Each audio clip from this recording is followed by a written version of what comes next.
Hi friends, welcome to my wild life agriculture YouTube channel. అప్సా 80 పైన మనలో కొంతమందికి కొన్ని విషయాలు అపోహలు ఉన్నాయి. వాటి నివృత్తి కోసం ఈ షార్ట్ వీడియో చేస్తున్నాను. ఉదయం మన సబ్స్క్రైబరు రైతు మిత్రులు కాల్ చేసి, బ్రదర్ నేను కాటన్ లో ఆకురాలు సమస్య కోసం మరియు ఫ్లవరింగ్ కోసం స్ప్రే చేశాను, ఫంగిసైడ్ మరియు ఇన్సెక్టిసైడ్. అయితే స్ప్రే అనంతరం 1 గంటకే వర్షం బాగా పడింది, అందుకే మందు పని చేయలేదు అన్నారు. అదే అప్సా 80ని ఉపయోగించినట్లయితే డబ్బులు వేస్ట్ అవ్వకపోయి ఉండేది. ఇప్పుడు బుఫ్రియా ప్లస్ నైట్రోబెంజిన్ స్ప్రే చేయాలా అని అడిగారు.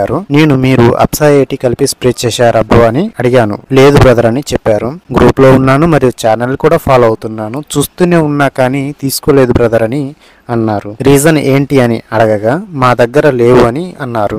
మన గ్రూప్ ఫాలో అయిన రైతు సోదరులే ఇలా తెలుసుకోలేదు కదా, మిగతా మిత్రులకు కూడా ఎలా తెలుస్తుంది అని ఈ వీడియో చేస్తున్నాను.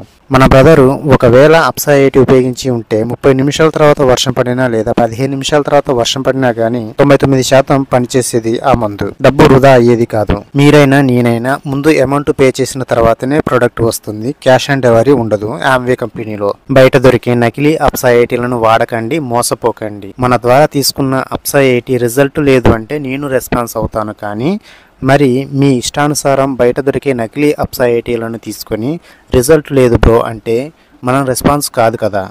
అందుకే బయట తీసుకోకండి, మన ద్వారా మాత్రమే ఆర్డర్ చేయండి. గ్రూప్లో యాడ్ అయ్యి మిగిలిన వ్యవసాయ సమస్యలు కూడా నివృత్తి చేసుకోవచ్చు. అప్సా 80 ఎక్కువ ప్రైస్ అని చాలా మంది అపోహపడుతున్నారు, కానీ బయట ఈ కామర్స్లలో దొరికే నీళ్లను తక్కువ ధరకు కొని, అంటే అవి స్ప్రెడ్డర్స్ అని అపోహపడి ఒరిజినల్ స్ప్రెడ్డర్ యొక్క గొప్పతనాన్ని మిస్ అవుతున్నారు. అసలైన ప్రోడక్ట్ వాడితేనే కదా రైతులు మిస్ అవుతున్నది ఏమిటో తెలిసేది. వీడియోలో ఇంకా చాలా ఎక్స్ప్లెయిన్ చేయాలి, కాకపోతే సమయాభావం వలన వీడియోలో ఎక్స్ప్లెయిన్ చేయలేకపోతున్నాను. నెక్స్ట్ వీడియోలో మరికొన్ని ఉపయోగాలు చెప్పడానికి ప్రయత్నం చేస్తాను. వీడియోను పూర్తిగా చూసినందుకు ధన్యవాదములు. Thank you for watching this video. Thank you.